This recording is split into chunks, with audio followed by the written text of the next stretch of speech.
Good morning, my name is Joanna Hunter. I'm owner and founder of Piglets Pantry. I'm joined today with AD Packham from Hello. Albion.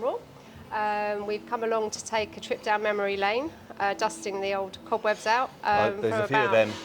So we're in our 15th year, and we're asking people that we've met and have been firm friends and along the way, really, just if they can remember some early days of Piglets, and where we first met you and what your experience has been along the way, and just tell us a bit more, really.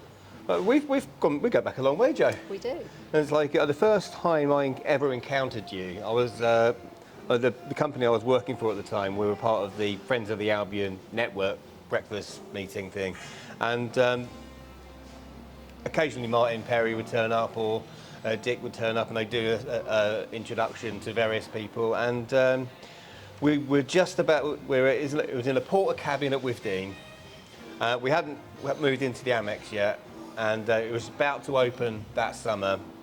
And Martin stood up and said, "Well, aren't I lucky? I've been charged with choosing who our pie supplier is going to be." And he said, we didn't want to go down the pucker pies thing. We wanted something authentic, something local, and so we invited people to tender for it. And lo and behold, some little piglet came along and swept everyone away. And you had a couple of sample pies at that meeting, and we were all like very, very happy about it. And then obviously when the Amex opened, everything just exploded, didn't it? Because you were underprepared, I think is the word, because everybody loved it, and everyone turned into these greedy monsters who had to do the pie hat trick. And can you tell us a bit more about what the pie hat trick was? The pie hat trick was, so basically you had 3 pies on offer at the time. So there was the chicken and ham and leek. There was the beef and ale, and was it a guest? Chicken balti beginning. Yeah, and so basically they'd have one before, one at half time, and one afterwards, and they would compete the set. And quite often a few people went back for more. And I must admit, I never actually did that because I'm not that greedy. Well, you know, Jo is a tour de force, and the first time we had her on the show, I think we were at home that day, but I know we went to the pub. We did. And it was, what pub was it? It was the Great Eastern we went to, and you were telling us about your plans for world domination. Little did we know, 15 years later, you'd actually achieve them. Yeah, true. And you know, and it was just talking about the pies, talking about football, and how you become indoctrinated into the Albion way, and it became just a passion project for you. And anyone who's ever met you will get drawn along with that passion. You know, I mean, we've been a long way, and I remember the promotion parade they had on the seafront, and we're in, I can't remember what hotel we were in, but we're all getting drunk, frankly. Celebrating, and it was just, you know, we just love you, Jo, basically, is the long short of it. And, you know, because we've kind of been in at base level with you, we've seen you grow, and we're just super proud of you, really, more than anything, because it's just fascinating watching what comes next. And of course we like doing the matching with anyone who wants to match with you. Oh, thank you for the kind words, that's really kind. Here today with Alan Wares, who has come along to talk down memory lane. Down memory lane. I'm just trying to work out, because when you asked me to talk about piglets and the history of gluttony, when the first time we met was, and it's one of those things that since the Amex has been built, it's like, I won't say you went in with foundation stone, but you've always been there. Then, in as much as Withdean was one era, the Amex another era, and as part of that, you're part of the fabric of the club alongside Harvey's and staying late and queuing for the trains and singing Sussex by the Sea really badly. You are part of that. So it actually... There's no need to go on about my singing. I think collectively, it's more collectively. So my point is that I can't remember almost not knowing you. So I have had to look it up, and I think the first time we met was your first time on the Albion Raw. And we actually felt, Adi and I certainly felt, that we were inviting royalty because we'd heard the stories, we'd had, the fans had been campaigning for local caterers, local pies, local beer. And the club chose wisely, obviously. I mean, Martin Perry and Derek Chapman had probably the best gig of the 21st century in choosing the pies. Sadly, they obviously had to test pucker, but you know, can't make an omelette without breaking eggs. So when they chose you, and the stories that we've heard about, first game ran out of pies before kickoff, second ran out of pies just before kickoff, third game didn't run out of pies, but then you didn't sleep for about a week trying to fulfill the order, actually fulfilling the order. And this is also when I think you've got to realise that whilst it was a business and a fledgling business for you, it was also a labour of love. You wanted it to work. And I think a lot of people realised that and saw that someone was actually prepared to put themselves, not just their business, but their mental health on the line in order to fulfil an order which you had actually been told was going to be about a quarter of what it ended up being. And so that loyalty, that tenacity, that dedication was very much appreciated. The fact that the quality of the pies was also off the scale, and certainly in comparison to what we'd seen at football, but then I think in comparison to nearly every other pie anyway, really helped us. And the fact it was done locally by an Albion fan, it was always going to happen, and you made sure it did. Yes, those were very early memories for me. I remember the first time I was introduced to you, you rang up and said, I'm Alan Wes from Albion Raw, and I had to ask my children a little bit about what Albion Raw did. And you still do? Yeah, I do, yeah. And then you'd ask me questions about football on the show, and I'd be like, oh, the boys are not going to be happy with my answers. It's just not going to work, really. They're never going to be happy with anything I say. And I remember getting critiqued regularly by them when I came on the show. Oh, really? Up until recently, and then they're actually quite happy with some of the things I'm saying now. So it's all so good. If there was an Albion Amex era quiz, do you think you could beat them? Oh no, I don't think so. Because don't forget, you're very much as much a part of the Amex as they have been. That's true. That's true. You know, you've watched probably more games than them. No, they go to every away game as well. Right. So. Okay. So while it was your sons that got you into the football in the first place, you've had, and it's not just a business thing for you. Obviously, your priority is to ensure the pies are supplied to the ground. But how much now do you consider yourself an Albion nut? Oh, 100%. I avidly read all of the We Are Brighton and all of the other North Stand chats and things. I'm looking forward to seeing who we sign next and commiserating and crying when they all get sold, just like every other Albion fan. I have my own Albion socks that I wear to the ground that give us good luck. I am 100% all in. What do you think of the new kits that have been launched this week? So I think I'm probably going to buy one of the violet new away kits. Yeah. Definitely. I can see myself in an away t-shirt. Actually, it's not a million miles away from the colour you're wearing now, so yes, I think that'll... No, we did have a pink one for a while ago, didn't we? I seem to remember. I was just trying to think. I think we did have a pink shirt. I'll take your word for it. Yeah, I know that, yeah. We had definitely had an away or a female version of the stripy pink I remember we had the because pink and white stripe I ones. have one with piglets on the back, so I actually bought myself one with piglets on the back. Well, So- glorified sandwich board person, aren't you? Yeah. I say I bought my brother bought it for me for I'm my with you. birthday, so that was quite fun. So I've still got that. I can just about get in that. So, given what we think, how much do you feel a part of the fabric of the Albion?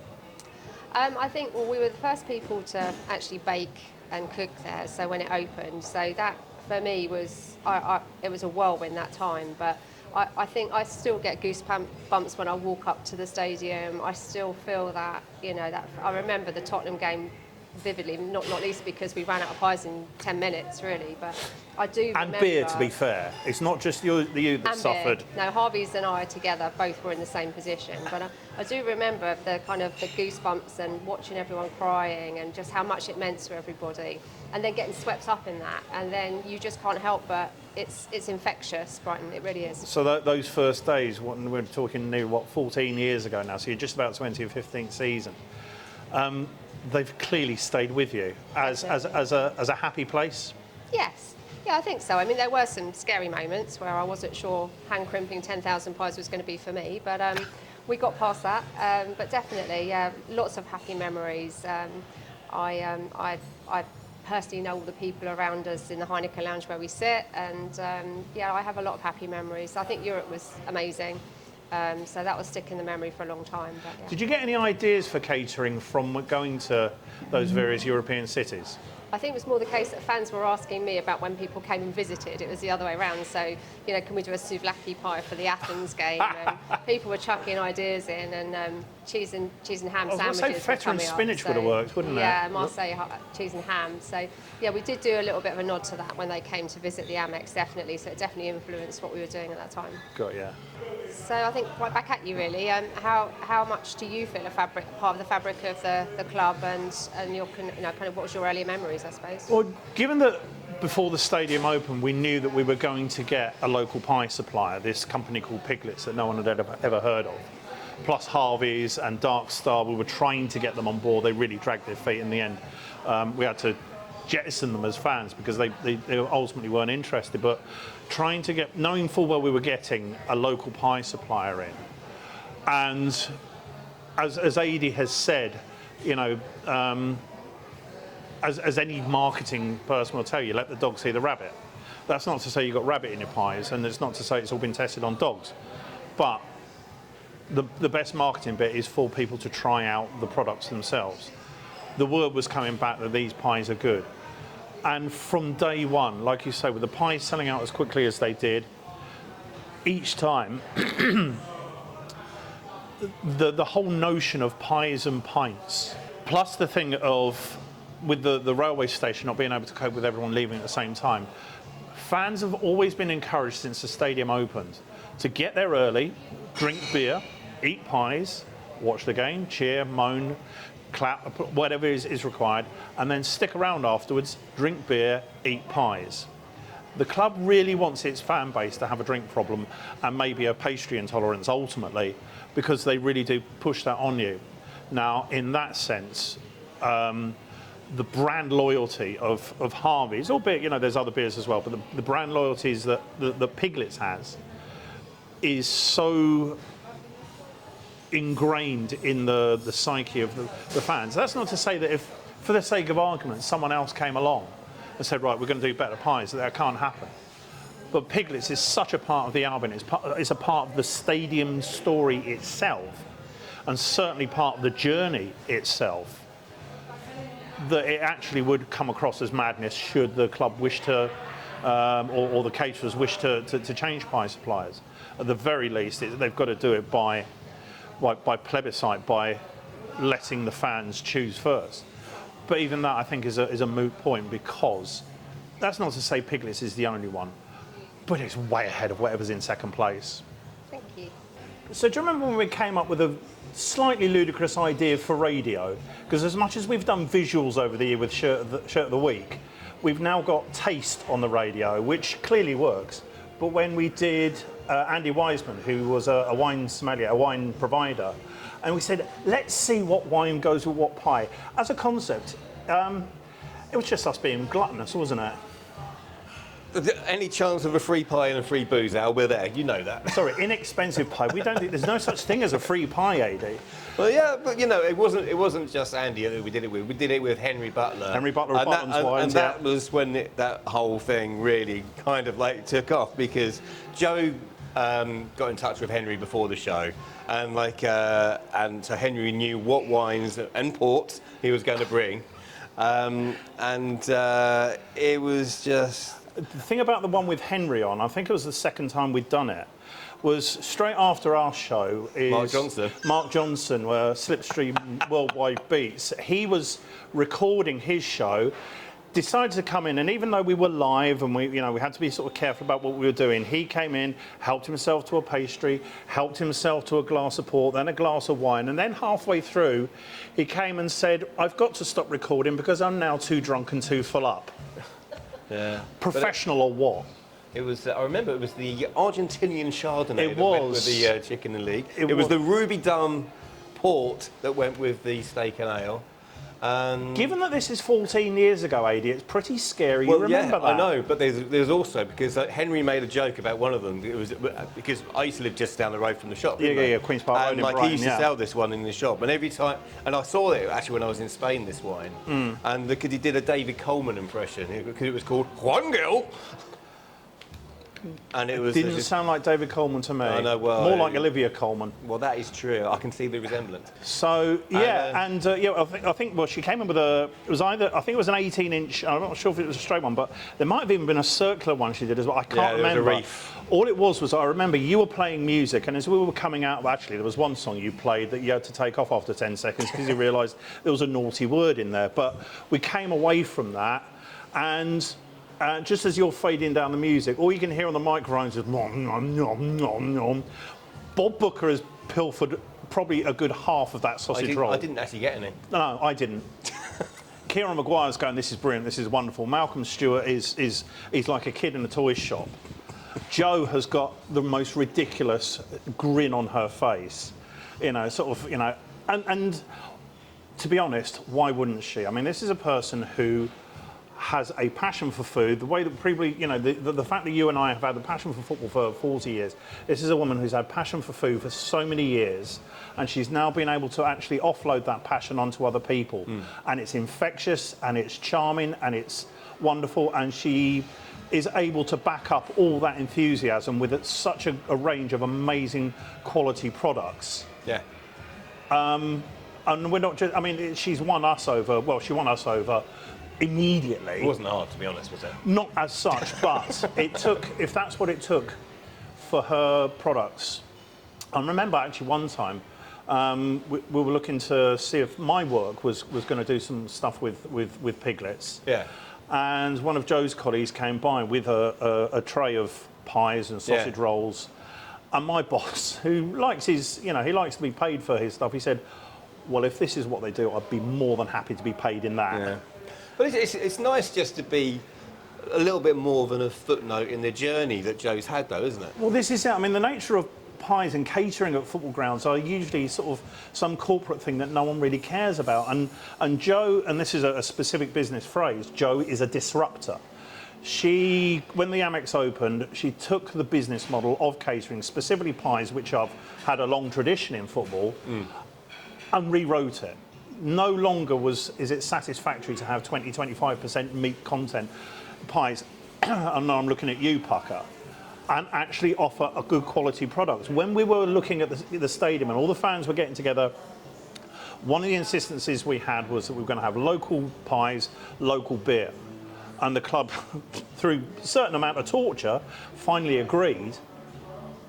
But in winning the competition, and when I say winning the competition, basically satisfying Martin and Derek. I mean, thanks for offering us that gig, you guys. Jo has she's ticked all the boxes that we've wanted. She has a brand loyalty that is off the scale that no one could ever match. Yeah. It's, when we're up away games and we're in the press boxes up and down the country, and the concourse is up and down the country, and you're seeing that little piglet on top of the pie, and you know where it's come from. You know it's been made with love. You know it's been made with care. I do remember a Brighton fan getting very, very upset because he saw the little edible label that's on the top there was a Southampton, obviously being sold down at St Mary's, but there was a Southampton badge on it, and this Brighton fan went mental. Quite right, but it's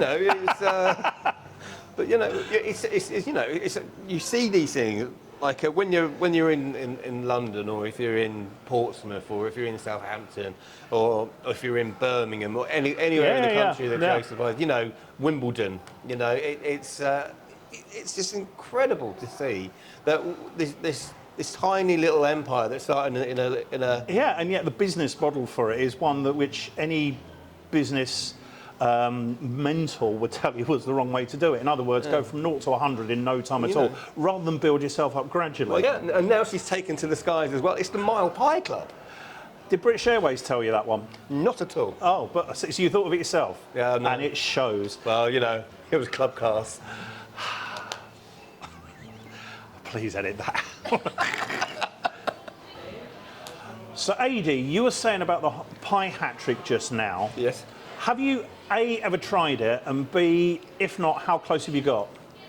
I think I've had two one game. I That's think. Rubbish. Frankly, that's Well, rubbish. you used to go for the hat trick. No, I know. I never have. I've never tried to. Rubbish. No, I never have. No, because I don't leave my seat at half time. Oh, this is true. No, I don't do that. I will, So you did the free before the game and free afterwards. That's an outrageous, disgusting slur. I make sure one of them's a sausage roll. It's true. So, I mean, we're talking about, it's tricky because we're talking about 15 years worth of pies. And, Yes. and even then, I've done a sort of back of a fag packet count. I reckon that's something in the region of 2.5 million pies at the Amex only. Yes. Have you got a particular favourite flavour? It depends on the weather. You know. Go on. It actually depends on the weather because you know in the warmer months I like You prefer a frozen pie? no, that is pucker. Oh, yes. And as demonstrated in Sunderland, which we will be visiting this season. Really? Okay. But yeah, no. In the warmer months, I prefer the chicken ham and leek because it's just something a little bit lighter. Yeah. And in the winter months, I like a steak and ale. So it's those two staple ones that you tend to go for. Yeah, they're the staples, really. You don't sort of because if you're only going to have one or two, I guess you think, well, I'll try a guest pie, but I know I like the chicken, I know I like the steak, so you go with what you know. To be honest, if I'm in the press box and they're there, I'll have all of them, actually. Well, yes. And that's generally the vegetarian ones, the beef, steak and ale. They're all there. It's like, you know, it's a pick and mix. Or pig and mix in this case. Yeah. It's not bad. So speaking of pies, Alan. Oh, is that what we're talking about? We are Good talking for about that, Jesus. And there I'm looking at the pigeons thinking, tasty. Obviously, there has been a vast range that we've had over the years. Yes. Pick your favourite. That's a bit like asking to choose your favourite child, isn't it? In which case, I'll happily say, well, actually, it's one that I've been haranguing Jo to make over the years, and to my mind, she hasn't made it yet. So, seeing as that's unfair, that's chicken and chorizo in a kind of Cajun bake. I was going to say they're not allowed to de-swan. No, but doing seagull, I think, is also sacrilege. Yeah, it would be bad. There is this thing of the steak and ale with a cup of Bovril after the game is actually, as you say, a winter thing, and it's actually quite the sort of, as the Danes would say, quite hygge. It's kind of, it's that general glow, that warm feeling. It's part of it. It's part of the ritual of you know, like after the game, you have to have a pie, you have to have a pint, and you've got to talk about the game. You have to get it out of your system, win, lose or draw. Yeah. Sometimes if it's an outrageous one, we go on and on. If it's a boring game, and just think, right, let's get drinking. But if we're talking about a particular favourite, then I think I've got to go with the steak and ale just because it's such a staple of football. Don't get me wrong, every pie is great. Yeah. There hasn't been a bad one. Well, the breakfast pie was a Breakfast interesting pie's a good one, yeah. That was an interesting one. But you know, in the colder months now, when your beard is longer and you're wearing and you're looking a bit like Bluto, it's like I always look like Bluto even when I'm shaved. Yeah, but it's like, you know, it's nice to see that you're saving bits of pie. Yes, it goes everywhere. I can do that with beer as well. You do do that with Basically, beer. I've got afters or leftovers. I'm just glad you don't drink Guinness. Really, it's like.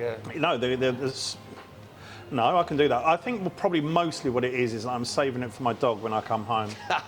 Yes, this is a very prudent point. Now, one of our regular guests on the Albion Raw is a chap called Andy Bass. Now, Andy is vegan, and it is a stadium where he felt that he couldn't always eat until Piglets started doing a vegan pie, and now he's there every game with one of these things, which is very rare. Well, it's brilliant, but then you have to bear in mind, if you're talking about Brighton society generally, and so don't know if you remember, I got married last year, AD, and I had to cater for a lot of vegans because that's where vegans tend to congregate in Brighton, and so well, your wedding. No particular business model is going to work in Brighton if you don't cater for veganism. And Piglets have had the foresight to realise that is a necessity. It's very unusual in football, but do you know what? Football society being part of bigger society, I think sometimes is quite slow to catch up on other things, and that's where A, Brighton and Hove Albion, and B, the likes of Piglets then really do stand up, are counted, and their business model is therefore a success on the back of that. Absolutely, that's why it continues to grow and will Absolutely. continue to grow more.